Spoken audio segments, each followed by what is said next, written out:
nyo ba guys na ang Mindanao po ang may pinaka-creeping duo, may pinaka-creeping collab sa bansang Pilipinas?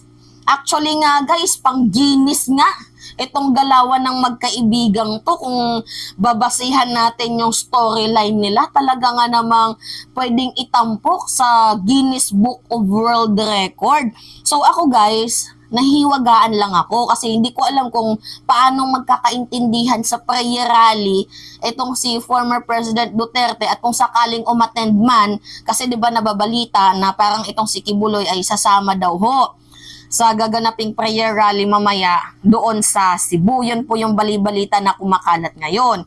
So ngayon guys, ako po talaga ay nahihiwagaan sa pagkakaibigan ng dalawang to. Like literally, kahit kayo mapapaisip kayo, paano sila magkakaintindihan? 'Di ba? Ang isa, si Kibuloy, sinabi niya sa sarili niya na siya daw po ay self-proclaimed appointed son of God.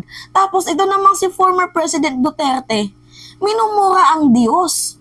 Paano sila naging magkaibigan? Paano sila nagkaintindihan? 'Di ba? Anyway, sabi dito sa balita, balikan lang natin ha, Duterte. Who is this stupid God? Duterte shoots down creation story in Bible. So tinawag pong stupido ni former President Rodrigo Roa Duterte noong June 23, 2018. Itong ating poong may kapal, itong naglikha sa atin at sa universe. So ako talaga ay nahihiwagaan, paano nagkakaintindihan ng dalawang to? Ang isa, appointed son of God. 'Di ba? Literally, syempre, naniniwala sa salita ng Diyos at sa Bible. So meron pong hinahawakang word of God. Tapos, kaibigan niya si Digong, na si Digong, minura ang Diyos. 'Di ba? Abay, paano ka makakaakyat niyan sa langit? 'Di ba? Tapos guys, isa din sa nakakapagpahiwaga ng isip ko, 'di ba sinabi ni Kibuloy na lahat daw tayo ay aakyat sa langit, may bahay tayo sa langit, pero ito si former President Rodrigo Roa Duterte, niyayaya ang kanyang mga supporters na handa daw siyang mapunta sa impyerno, na magsama-sama sila sa impyerno. Ito yung sabi niya, we won't be accepted in heaven. Let's be frank.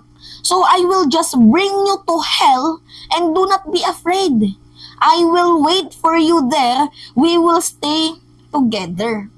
Noong May 2, 2020. Kaya nga ako guys nahiwagaan na sinabi ni Kibuloy, 'di ba, na ako naniniwala ko sa salita ng Diyos, na meron na akong nakaabang na magandang kaharian doon sa langit. Tapos si Digong, na kaibigan niya, niyayaya yung kanyang mga supporters at syempre mga kaibigan na din na sumama sa kanya sa impyerno kasi ayaw niya naman daw magpakapatay mali siya. Alam niyang mapupunta siya sa impyerno kasi hindi siya mapupunta sa langit kasi nga makasalanan siya.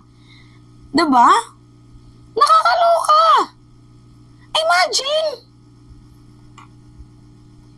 Tapos sinabi guys ni Kibuloy na bakit ganito kayo sa appointed son of God? Bakit ganito na lamang yung galit nyo sa appointed son of God? 'Di ba sa kanyang interview? Pero hindi niya man lang kinall out itong si former President Rodrigo Roa Duterte kasi 'di ba minura niya ang simbahang Katoliko pati yung obispo. Tingnan niyo President Duterte muling minura at binakbakan ang simbahang Katoliko noong March 3, 2017. At noong November 11 naman, 2018, nagmamarunong. Duterte, minura ang mga obispo. So, 'di ba? Sasabihin niya na bakit ganito kayo sa appointed son of God, pero yung kaibigan niya, hindi niya kayang i-correct, hindi niya kayang advise na, uy, masama yung ginagawa mo, magkaibigan tayo. Self-proclaimed appointed son of God ako. Naniniwala ako sa salita ng Diyos. Tapos malalaman ko, minumura mo ang obispo, minumura mo ang simbahang Katoliko. Like, diba mapapaisip ka, paano naging magkaibigan tong dalawang to?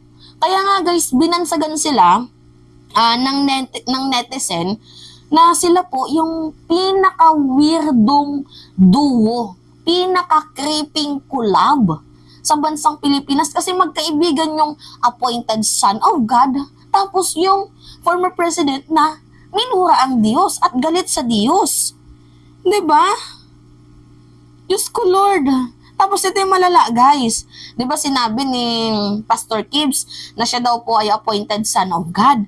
Meron bang appointed son of God na naniniwala sa aswang? 'Di ba? Meron bang appointed son of God na, naniniwala sa mga kulam-kulam? Ito